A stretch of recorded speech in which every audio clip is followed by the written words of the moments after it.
एहतजाज को रोकने के लिए आपको पूरे शहर में मुख्तलिफ जगहों पर कंटेनर नज़र आएंगे, पुलिस फोर्स नज़र आएगी। पाकिस्तान तहरीक इंसाफ के इस एहतजाज को कामयाब बनाने के लिए वहाँ की मुतलका क़यादत जो है उसकी सरबराही में ये एहतजाज किया जा रहा है। अगर पुलिस रोकती है तो उनकी प्लान बी क्या होगा?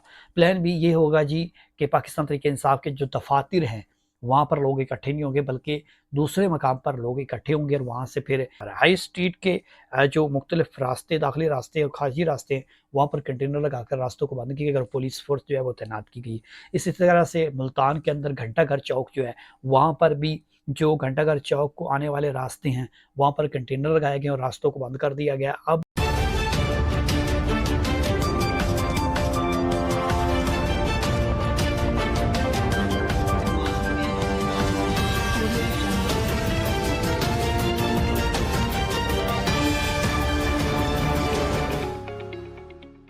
ताज़ा तरीन और अहम खबरों के साथ मैं हूँ सुहेल अब्बास बलोच। और नाज़रीन, आज की वीलॉग में पाकिस्तान तहरीक इंसाफ के एहतजाज के हवाले से बात करेंगे और इस एहतजाज को रोकने के लिए हुकूमत पुरअज़्म भी है और बड़े इक़दाम उठा रही है और बहुत सारे शहरों में कंटेनर्स लगा दिए गए हैं। इस पर बात करेंगे और इसके साथ साथ पाकिस्तान तहरीक इंसाफ की नई प्लानिंग सामने आई है। ये प्लानिंग क्या है, इस पर भी बात करेंगे। लेकिन अभी तक आपने चैनल को सब्सक्राइब नहीं किया, चैनल को सब्सक्राइब करें, वीडियो को शेयर करें, बेल आइकन का बटन प्रेस करें ताकि आइंदा आने वाली वीडियो आप तक पहुँचती रहे। और 1 मिलियन का टारगेट हमने पूरा करना है, वो आपकी ताकत से पूरा होगा। चलते हैं जी पाकिस्तान तहरीक इंसाफ का आज मुल्तान और साहिवाल डिवीज़न में अहम जो एहतजाज है वो होने जा रहा है। और इस एहतजाज को रोकने के लिए हुकूमत जो है वो मुकम्मल तौर पर ताकत का इस्तेमाल करने जा रही है। दफ़ा 144 ऑलरेडी गुज़श्ता रोज़ से नाफिज कर दी गई है। साहिवाल और इसके अजला में उकाड़ा पाकपतन वहाँ पर भी जो है वो दफ़ा 144 नाफिज कर दी गई। इज्तिमाआत और रैली जुलूस पर मुकम्मल तौर पर पाबंदी लगा दी गई है। मुल्तान के अंदर भी तमाम तर मुल्तान पूरे शहर में और इसके इर्द गिर्द ज़िला है, वहाँ पर भी दफ़ा 144 लगाई गई और एक दफ़ा 144 के तहत मुल्तान साहिवाल में किसी किस्म का कोई एहतजाज, कोई इज्तिमात नहीं हो सकता। ये हुकूमत ने नोटिफिकेशन गुज़श्ता जुमेरात से ही शुरू कर दिया गया था, इस पर अमल दरामद।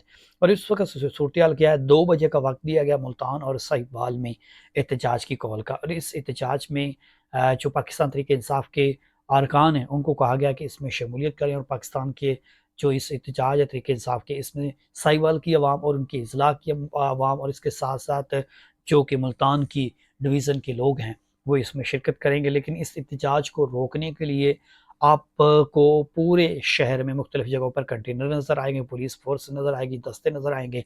और 2 बजे का वक्त है जी पाकिस्तान तहरीक इंसाफ के इस एहतजाज का। और अभी से कारकुन जो है वो निकलना शुरू हो चुके हैं और पाकिस्तान तहरीक इंसाफ के इस एहतजाज को कामयाब बनाने के लिए वहाँ की मुतलका क़यादत जो है उसकी सरबराही में ये एहतजाज किया जा रहा है। इसमें तमाम पार्लियामेंटेरियन को रोका गया है। कौमी असम्बली के जितने भी MNAs हैं उन्हें इस एहतजाज में शिरकत की इजाज़त नहीं दी गई है, जबकि मकामी क़यादत, रहनुमा और दीगर जो कारकुन है वो निकलेंगे, वो एहतजाज करेंगे और हुकूमत मुखालिफ ये एहतजाज 1 रोज़ के लिए जी।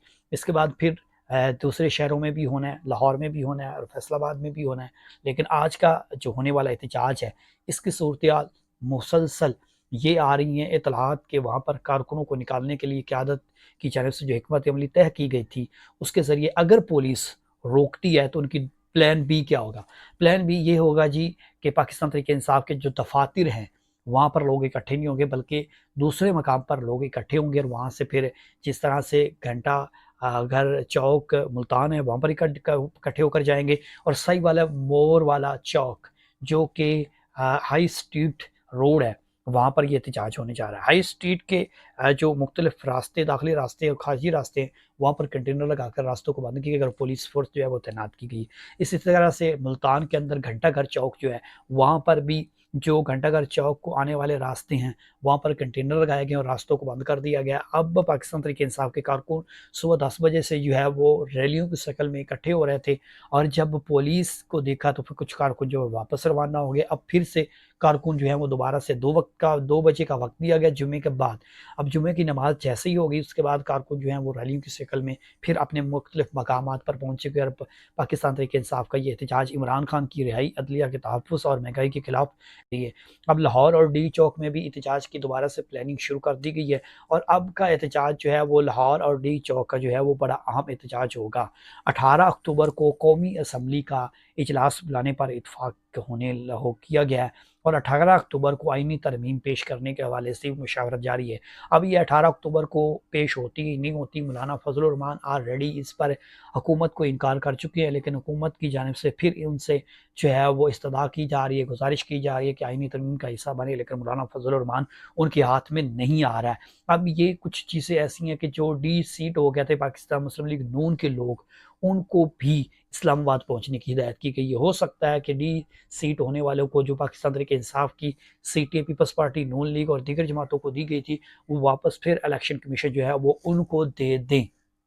हो सकता है डी सीट होने वालों को जो है वो उनको दोबारा से बहाल कर दिया जाए और इस पर ऑलरेडी केस इलेक्शन कमीशन में जारी है। स्पीकर कौमी असम्बली दूसरा खत लिख चुके हैं कि आपने जो तरमीम हुई है इलेक्शन की, उसके मुताबिक फैसला करना और ये तरीके इंसाफ को सीटें नहीं देनी। अब इसी तरह से इस एहतजाज को लेकर पाकिस्तान तरीके इंसाफ एहतजाज इसलिए कर रही है कि आईनी तरमीम को रोकना है, अपने एमएनएस को इस एहतजाज में शिरकत के लिए नहीं जाने दे रही, लेकिन जो मकामी रहनुमा हैं, जो सदूर हैं, जो डिवीज़नल सदूर हैं, जो यूथ विंग के लोग हैं, वो तमाम के तमाम इन एहतजाज में शिरकत भी कर रहे हैं और पुलिस जो शेलिंग है और ताकत का इस्तेमाल है वो भरपूर करेगी। आज भी मुल्तान और साहिवाल में हालात कशीदगी की तरफ बढ़ रहे हैं और लग यूँ रहा है कि ये कशीदा हालात मज़ीद बढ़ सकते हैं और इसमें गिरफ्तारियाँ तो होनी ही होनी है, लेकिन जो शेलिंग और लाठीचार्ज और पुलिस पर पथराव का मामला है वो रुकेगा नहीं, वो बढ़ेगा। और पाकिस्तान तरीके इंसाफ के इस एहतजाज को रोकने के लिए हुकूमत की जानिब से फुल प्लानिंग कर लेगी है और हर सूरत इस एहतजाज को रोकना और नाकाम बनाना है। लेकिन इस एहतजाज की आड़ में और इस दफ़ा 144 की आड़ में वहाँ के अवाम जो हैं उनको शदीद मुश्किलात का सामना करना पड़ रहा है। साहिवाल में रास्ते बंद होने की वजह से अवाम जो है वो या कारोबारी मराकज़ जो है वो मुकम्मल तौर ठप होकर रह गए हैं और इसी तरह से मुल्तान के अंदर भी कारोबारी मराकज़ और अवाम को शदीद मुश्किलात का सामना है। कारोबारी मराकज़ तो वहाँ पर शॉप्स वैसे बंद हो चुकी हैं और यही हालात है साहिवाल का जो मेन जहाँ पर ये सारे बाज़ार हैं, जहाँ पर कारोबारी ज़िंदगी की मामूल की चलती है और वहीं पर तमाम तर जो बाज़ार हैं, वहाँ से लोगों की ख़रीदारी भी होती है। लेकिन क्योंकि जुम्मे का दिन है और जुम्मे के रोज़ इन शहरों में छुट्टी होती है, कम दुकानें खुलती हैं, शायद इसलिए ये तारीख़ रखी गई है। तो पाकिस्तान तहरीक इंसाफ का एहतजाज जो है वो होने जा रहा है। इस पर मज़ीद क्या अपडेट आएगी तो आपके साथ शेयर की जाएगी और अब वहाँ पर पुलिस क्या कर रही है, कारकुन क्या कर रहे हैं, ये सारी सूरत-ए-हाल मैंने आपको बता दी है और आइंदा चंद मिनटों में ये एहतजाज शुरू होगा और इस पर मज़ीद आपको अपडेट दी जाएगी। अभी तक चैनल को सब्सक्राइब नहीं किया, चैनल को सब्सक्राइब करना नहीं भूलना। सुहेल